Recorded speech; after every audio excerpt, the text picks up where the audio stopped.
আসসালামু আলাইকুম। কম্প্রেসরে যদি আউটলেট টেম্পারেচার বেড়ে যায় তাহলে কি করবেন? দেখেন এই কম্প্রেসরে আউটলেট টেম্পারেচার হয়ে গেছে 87.1 ডিগ্রি সেলসিয়াস। কম্প্রেসর কিন্তু রানিং আছে, নরমালি এখনও অ্যালার্ম আসে নাই। তো এই অবস্থায় এই সমস্যার সমাধান কিভাবে করবেন? দেখেন এই অবস্থা হলে কম্প্রেসরে আউটলেট টেম্পারেচার আস্তে আস্তে বাড়তে থাকবে এবং একটা সময় অ্যালার্ম এসে বন্ধ হয়ে যাবে। তো দেখবেন যে কম্প্রেসরের যে আউটের যে এয়ার পাইপ আছে, আউটপুট পাইপ, এটা অনেক গরম হয়ে যাবে। এই পাইপের মধ্যে একটা সেন্সর আছে, সেন্সর দিয়ে আসলে এই টেম্পারেচারটি দেখা হয়।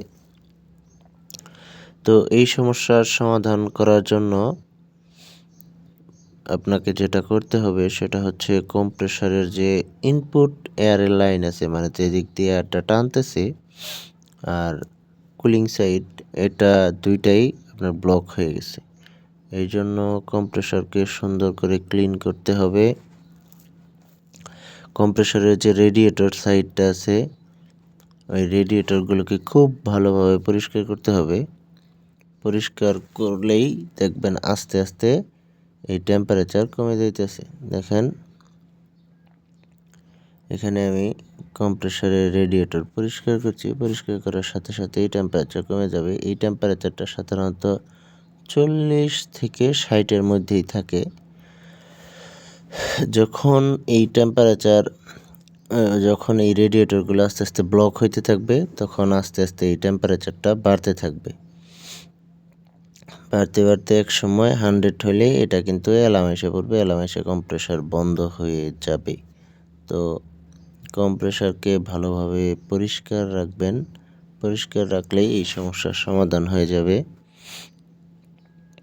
কম্প্রেসরের রেডিয়েটর সাইড বিশেষ করে এগুলা পরিষ্কার রাখতে হয়, পরিষ্কার না রাখলে এই আউটলেট টেম্পারেচারটা বাইরে যাবে। তো আর কম্প্রেসরের লগবুক মেনটেন করলেই দেখা যায় যে আগে কি অবস্থা ছিল, এখন কি অবস্থায় আছে। তো আমি ক্লিন করার পরে আমার কম্প্রেসরের এই অবস্থা, দেখেন 41 আছে। এখন আমি কম্প্রেসর বন্ধ করে দিয়েছি। তো কম্প্রেসরের টেম্পারেচার কমে গেছে। তো বিষয়টি আপনাদের সাথে শেয়ার করলাম যে আউটলেট টেম্পারেচার কেন বেড়ে যায়। তো ভিডিওটি দেখার জন্য ধন্যবাদ। যদি এই বিষয়ে আপনাদের কিছু জানার থাকে তাহলে অবশ্যই আমার সাথে যোগাযোগ করবেন, আমি চেষ্টা করব আপনাদেরকে সহযোগিতা করার। ধন্যবাদ।